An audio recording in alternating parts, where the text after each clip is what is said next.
वास्ते झूठ बोल करके लोगों के जहन खराब ना करें।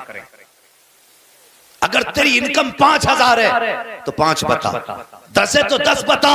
रह गई बात तेरे घर की बरकत की, तो वो तेरे झूठ पे मौकूफ नहीं है, तेरी मक्कारी पे नहीं है। अगर झूठ बोलेगा तब जहेज मिलेगा, धोखा देगा तो जब जहेज मिलेगा। रब तो ये कहता है तू अगर पत्थर के अंदर भी चला जा तो रोजी तेरी तदबीर से नहीं मेरी तकदीर से मिलती है। जितना तू चाहेगा उतना नहीं दिया जाएगा, बल्कि जितना मैं चाहूंगा उतना दिया जाएगा।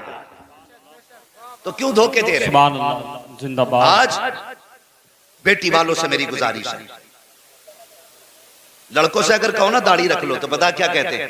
कहते मौलाना दाढ़ी रख तो लें लेकिन फिर शादी में दिक्कत आती है। ये कहते हैं ना अक्सर लोग शादी में, बात समझ में आ रही है ना? क्या कहते हैं? शादी में दिक्कत आती है। हाँ वाकई आती है और आनी चाहिए। उसकी वजह मैं बताता हूं क्यों भाई। सुने हजरत, शादी में जो चेहरे की दाढ़ी है इससे दिक्कत क्या आती है कि साहब कोई रिश्ता करना नहीं चाहता। एक बात कान खोल के सुन, हम अपनी माँ को भेजते हैं लड़की देखने के लिए, अपनी बहन को भेजते हैं लड़की देखने के लिए, अपने घर वालों को भेजते हैं। जो उसूल है, आपने भेजा वो देखने गई तो उन्होंने क्या देखा? जाहिर चेहरा कैसा है, आंख कैसी है, नाक कैसी है। क्या कोई किसी के किरदार में उतर के देखता है कि अंदर दिल में क्या चल रहा है? या कोई पता लगा सकता है देख के? नहीं ना। आप देख के पता लगा बेटे बैठ या उठ के चले जाओ, पता लगा सकता है कोई खाली देख करके पहली मुलाकात में कि इसका अमल कैसा?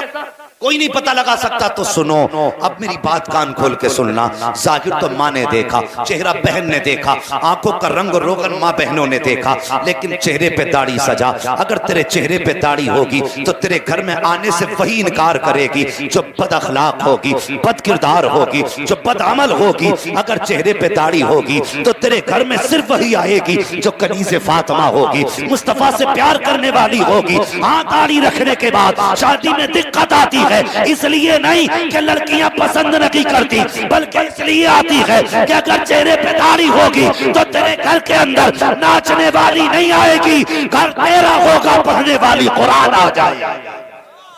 नारे तकबीर, नारे रिसालत, उलमाए अहले सुन्नत, मसलके आला हजरत हजरत अल्लामा मुफ्ती हम्माद साहब किबला, नारे तकबीर, नारे रिसालत।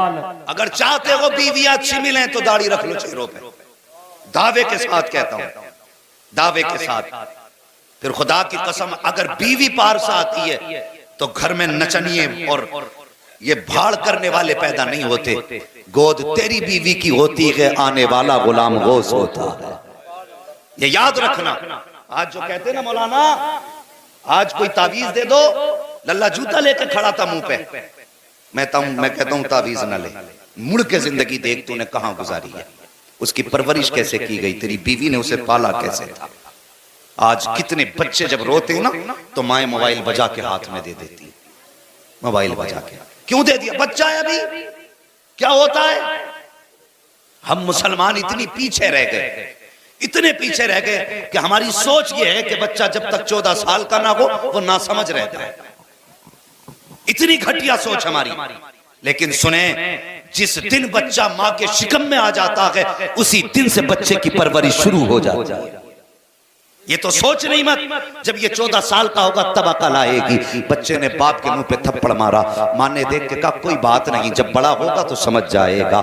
जब उसने बाप के कान में ऐठे, कहा भी छोटा है, समझ आएगी तो ये इज्जत करने लगेगा। नहीं, ये इज्जत ऐसे नहीं होती है। तुमने ताजदार बगदाद की कहानी नहीं सुनी। अल्लाह अकबर, माँ उस्ताद के पास लेके गई, कहा जाकर के हजरत जी मेरे बच्चे को पढ़ाइए। आपने उस्ताद ने बिस्मिल्लाह पढ़ाई। बिस्मिल्लाह के बाद सरकार गौसे पाक ने जब पढ़ना शुरू किया तो जानते हो 14 पारे पढ़ डाले थे। जब 14 पारे पढ़ डाले, उस्ताद ने कहा था बेटे जहां ये 14 पारे याद किए हैं बाकी के 16 पारे भी वहीं पे याद कर लेते। मदरसा बदलने की जरूरत क्या पेश आ गई? अल्लाह अकबर, वक्त के गौसुल आजम ने कहा था उस्ताद मोहतरम बात ये है कि मैंने जिस मकतब में ये 14 पारे हिफ्ज किए थे वहीं पे सिर्फ 14 पारे पढ़ाए गए हैं और इतने ही पढ़े जाते हैं। कहा बेटे मैं समझा नहीं। कहा हजरत जी जब मैं माँ के शिकम के अंदर था मेरी माँ को कुरान के 14 14 पारे याद थे, मैंने उसकी जबान से सुन सुन के 14 पारे माँ के शिकम में याद किए थे। और मुझे बता तो सही, अगर गौसुल आजम 14 पारे माँ के शिकम में याद करते हैं तो तेरा बेटा बिस्तर पे लेटने के बाद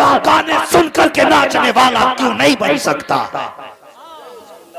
परवरिश हमने गलत की बच्चों की, आज फर्क किस पे नहीं पड़ता। कहते मेरा बेटा देखो, समझाओ थोड़ा सा दीन की तरफ आए। दीन की तरफ ऐसे नहीं जाते, दीन की तरफ बचपन से ले जाया जाता बच्चों को। और याद रखो, जिनके चेहरों पे दाढ़ियां हैं, जो कुर्ता पजामे से मोहब्बत करते हैं, यकीनन उनकी मां की परवरिश अच्छी रही होगी। लिखवा लो मुझसे। और जो कहते नहीं नहीं हमें ये मुल्लाओं वाले लिबास समझ में नहीं आते, तो समझ लेना बाप ने हराम के लुक़मे खिलाए होंगे और मां ने मुस्तफा का दीन सीखा ही नहीं होगा। कान खोल के ये बात सुनना, अगर चाहते हो नस्लें अच्छी हों तो बच्चों को गोदें अच्छी दे दो। निकाह करने से पहले जवानों हुस्न के पीछे न जाना, दौलत के पीछे न जाना। ये तो एक केस में निकलवाते थी ये लड़कियां, जितना जहेज है ना एक एप्लीकेशन में साफ हो जाता है। हाँ, एक एप्लीकेशन में रह गई बात हुस्न की, एक बीमारी शिकल बिगाड़ देती है। अगर तलाश करना ना तो नेक किरदार तलाश करना। ये वो है जिसे न बीमारी छुटा सकती है न केस छुटा सकता है। खुदा की कसम, अगर पारसा औरत तेरे घर में आएगी तो कसम खुदा की जरूरत नहीं है तावीज की। अगर वो कुरान पढ़ के आई है, फजर की अजान होगी, मुसल्ला बिछाएगी और हाथ उठा के रब से जब रोजी का सवाल करेगी, अल्लाह इतना देगा तेरी 7 पुश्तों के गुजारे हो जाएंगे। हाँ, लेकिन हर बंदा जो है ना हुस्न के पीछे पड़ा है, दौलत के पीछे पड़ा है। खुदा के वास्ते निकाह आसान करो और ये तमाशे ना बनाओ निकाहों के। जहेज को लेकर के जिंदगियां बर्बाद ना करो। हुजूर की जिंदगी देखो, हर जवान कहता है मुझे हुजूर से प्यार है। उनकी जिंदगी देखो, मेरे हुजूर की उम्र शरीफ कितनी थी जब पहला निकाह किया? कितनी उम्र थी हुजूर की जब पहला निकाह किया? बाज़ाहिरी उम्र बताओ।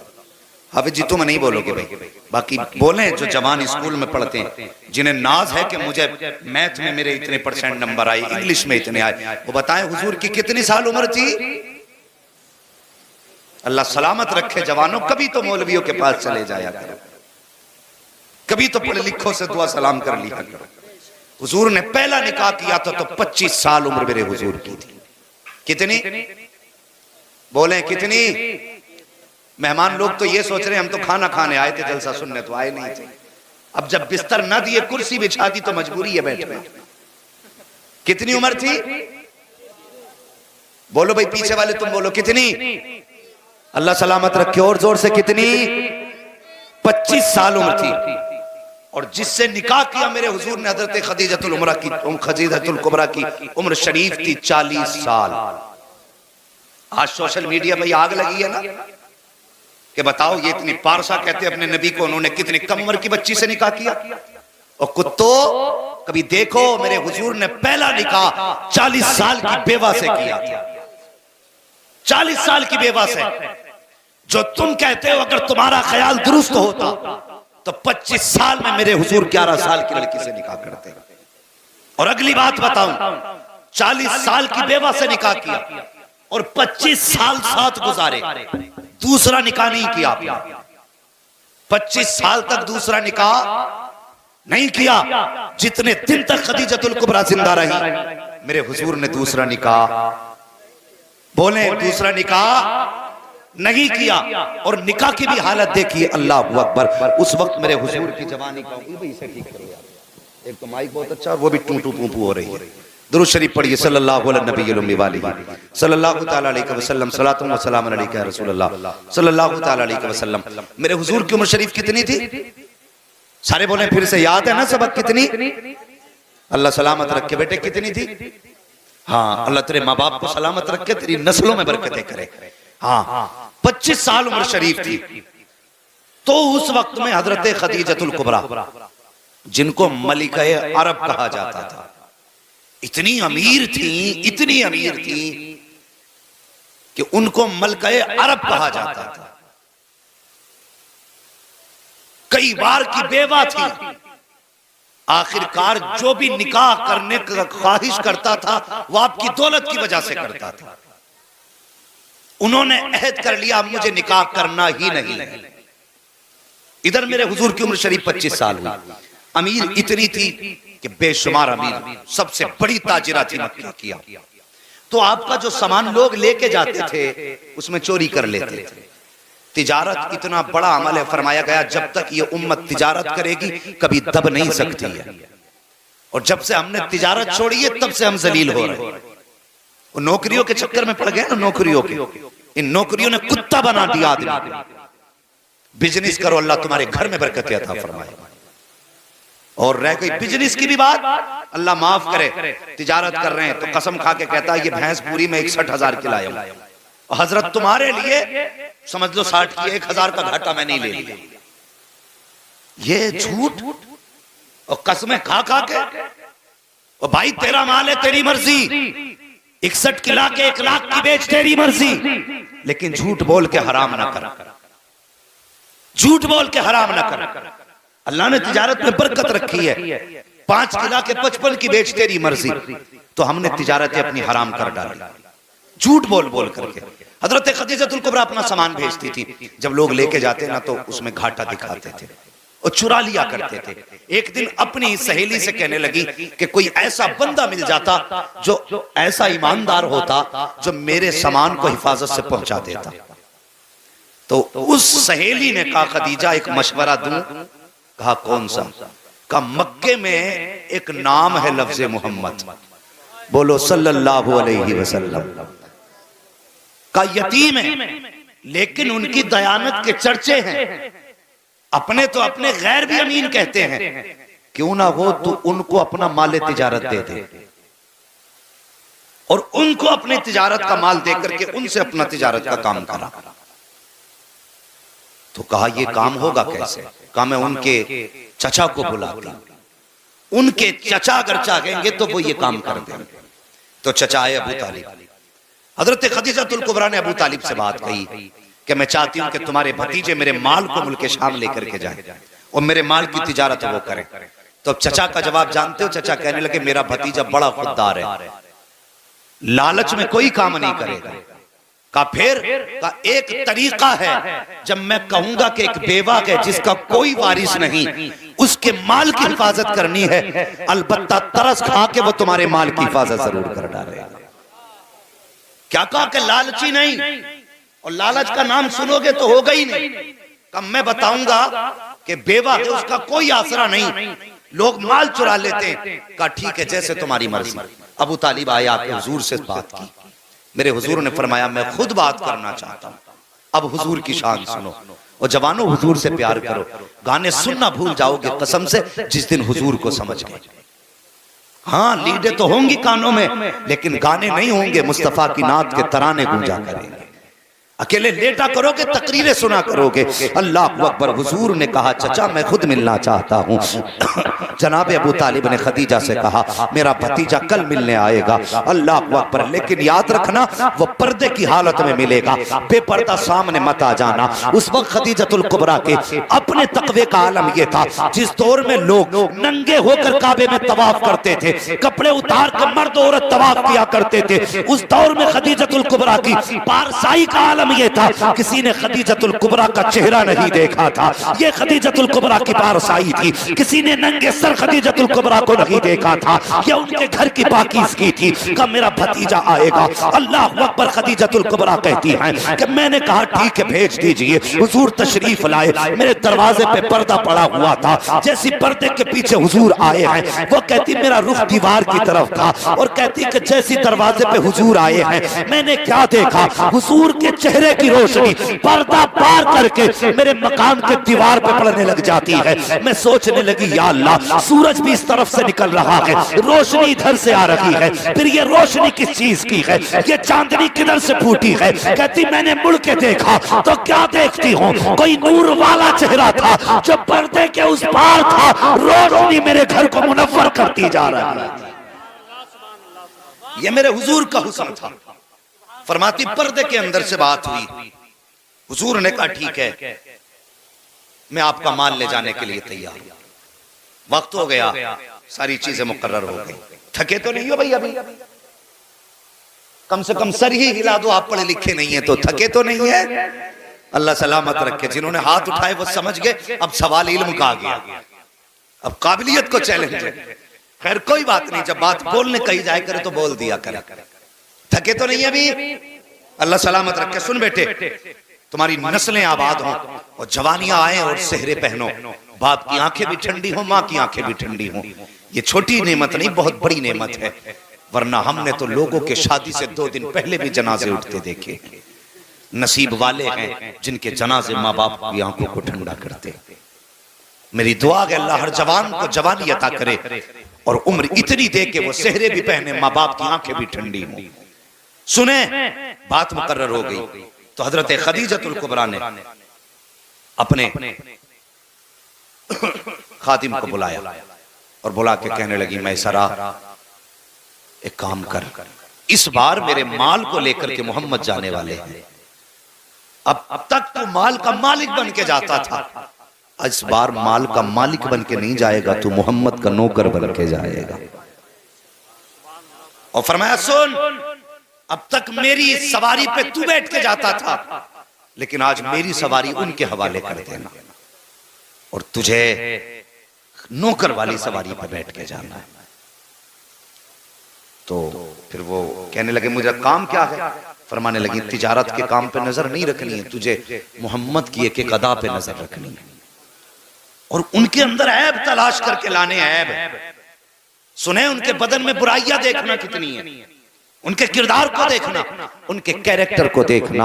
अल्लाह अकबर। अगला दिन आया जब सवारी के लिए काफिला तैयार हुआ और मुसाफिरों का काफिला जाने लगा, माले तिजारत भी जाने लगा। हुजूर सबसे आला नस्ल के ऊंट पे बैठाए गए हैं। अब मैसरा जो मालिक बन के जाते थे आज खादिम बन के जा रहे हैं। जब आला नस्ल के घोड़े पे हुजूर को बैठे देखा है, अब अबू जहल के पेट में दर्द होने लग जाता है। वो सोचता है कि इनको ये सवारी क्यों दी गई है, इनको ये सवारी किस लिए दी गई। अल्लाह अकबर। जब ये बात उसने कही, का मैसरा बता तो सही, इनको ये सवारी किस लिए? का आज ये मालिक बन के जा रहे हैं। अल्लाह अकबर। हसद की वजह से पेट में दर्द उठा। अबू जहल, अबू लहब, उतबा, शैबा, बड़े बड़े सब ये सरदार काफिले में थे। जब ऊंट सवारियां चलने लगी, हुजूर की सवारी भी आगे बढ़ रही थी। काफिला चलता रहा, चलता रहा। चलते चलते काफिले में एक ऊंट बड़ा कमजोर था, जमीन पे बैठ जाता है। माल का लदा ऊंट था, सारे लोगों ने उठाने की कोशिश की लेकिन ऊंट नहीं उठा। अबू जहल कहता, लाइए हम उठाएंगे, एक जमाने से ऊंट पालते आए हैं, खानदान से हम ऊंट पालने वाले लोग हैं, हमारे तो बड़े बड़े अच्छे नस्ल के ऊंट रखे हैं, मैं उठाऊंगा।